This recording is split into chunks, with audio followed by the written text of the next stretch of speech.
Hello, Ren here. I thought I'd make a video about being a translator, since there doesn't seem to be many people talking about translating Japanese to English on YouTube. There are loads of teach yourself Japanese channels, so I'm not going to do that. I just thought it might be interesting to make a quick video sharing my experiences of Japanese and the hardships we can run into whilst trying to neatly translate into English. I'm actually a scanlator, so I don't translate big blocks of text, thankfully, so if my vocab seems limited or my examples seem unusual, it's probably because I'm used to working with conversational Japanese, not newspaper Japanese as I like to call it. In order to understand a lot of these awkward things about the language, I'm going to have to explain some basic principles and rules behind the language as we get to them. And with that in mind, let's get going.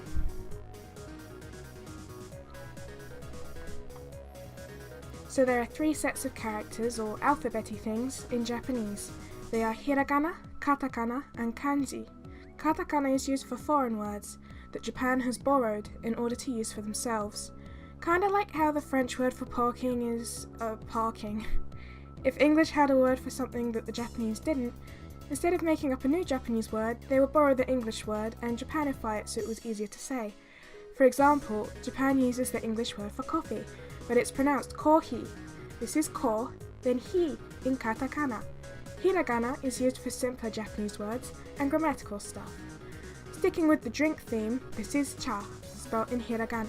It means tea. This part is chi, and this smaller one is ya. And since the second one is smaller, we kinda squish them together. And there you go, chi, ya, cha. But cha is usually spelled using kanji. It looks like this. So, how are you supposed to know it's read cha? That's the thing, you don't.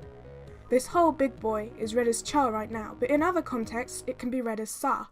Most kanji have multiple readings like this, and since kanji aren't phonetic like hiragana and katakana are, if you come across a weird kanji, it can be a chore just to find out how to read it. Which reading you use is unpredictable, and there's no way to get it right every time, so even if you do know all the different readings for a kanji, you can still get it wrong. Let's use the cha example again. Remember, it can be read as either cha or sa. On its own like this, it's cha. Here it's sa, which together spells sado.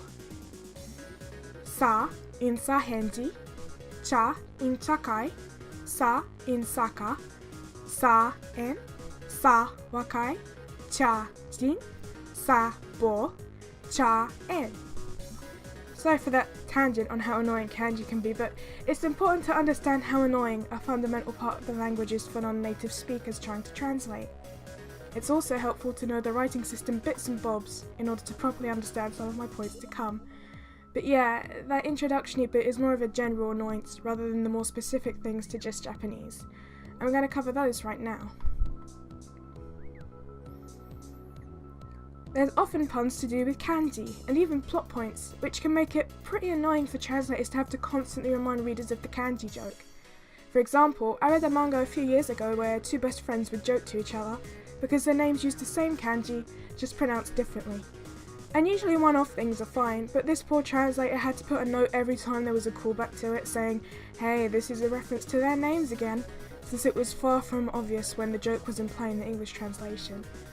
Having to put endless translator notes is a pain. There's also jokes about writing kanji and misspelling kanji that simply don't translate at all. I use a specific example from Hadaka Shitsuji. Komine, best boy, writes a recipe for making a type of drink, but accidentally writes to use water when he meant to write use ice. If this is directly translated and you don't know the kanji, this joke makes absolutely no sense. However, if I show you the two kanji, this one is for water, mizu, and this one is for ice, kori. Komine just forgot to add that little flick over there, and suddenly the whole recipe is in shambles. Many jokes like this, and need the reader to know how a kanji is written in order to get the joke. Not such an easy task for English readers. Another thing about Komine is that he's got a Kansai accent. Segue. Japanese people laugh at Kansai accents. They're really familiar, jovial, and tend to sound boisterous. A good comparison is, while Tokyo accents tend to be reserved and polite, Kansai accents can sound as if they're trying to sell you something by being as charismatic as possible. Because of this, Kansai people are often the butt of the joke. And many characters from Kansai have a trait of struggling to hide their accents. Why? Because real life people do it all the time, so that they can fit in a bit easier in Tokyo. How do translators overcome this trope? Well, some of them don't translate the accent at all. If it isn't important to the plot and is just a random character trait, then they may choose to leave it out altogether. Another thing you can do is replace the Kansai accent with an equivalent, massive quote marks there, American accent, usually a thick southern accent. The reason why this doesn't work for me is because I'm English, and so reading a phonetic southern accent just ruins all immersion for me, since I was reading in my head with an English accent anyways. My favourite workaround for Kansai accents is to leave the text in plain English and not write a phonetic accent, but put a translator's note saying, "This guy speaks with a Kansai accent." Then anytime it's referenced later, you can put a quick asterisk reminding the reader of the Kansai accent. There are other quirks of the Kansai accent that become untranslatable jokes. The easiest example is Kansai people saying cho instead of chotto. Chotto can mean kinda or hey. Cho in standard dialects means a lot or very. So a Kansai person will say cho matte instead of chotto matte, meaning wait a sec, but will sound strange to a Tokyo person because it's like saying very wait. There are other examples like this, but I don't want to drool on in the Kansai section forever.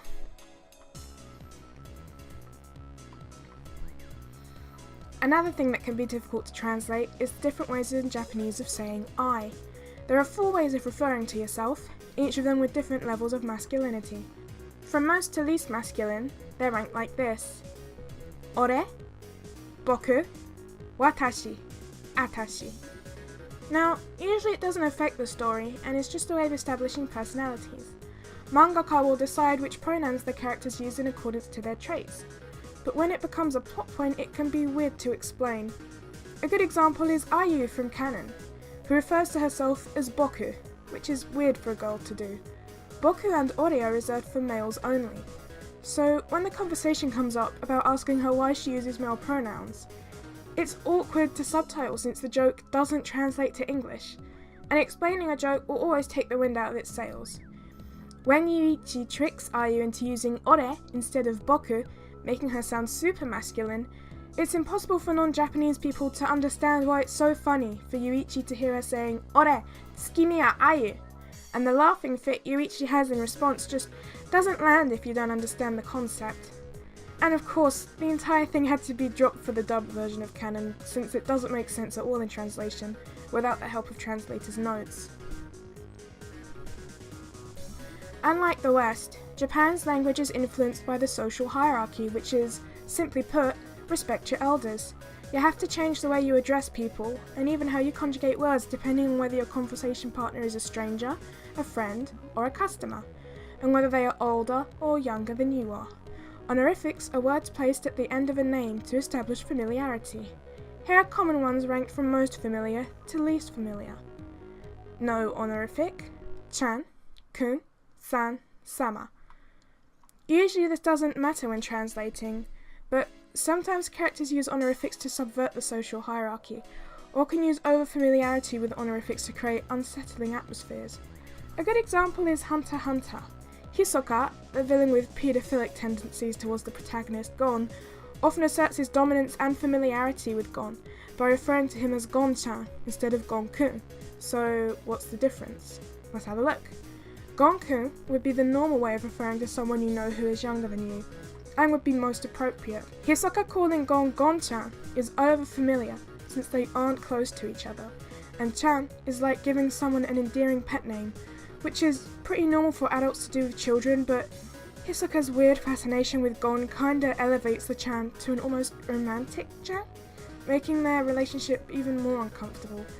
All this information about Hisoka and Gon's relationship can be inferred just from the honorific chan being used, and that's why they're important to many mangaka, but also difficult for translators to explain.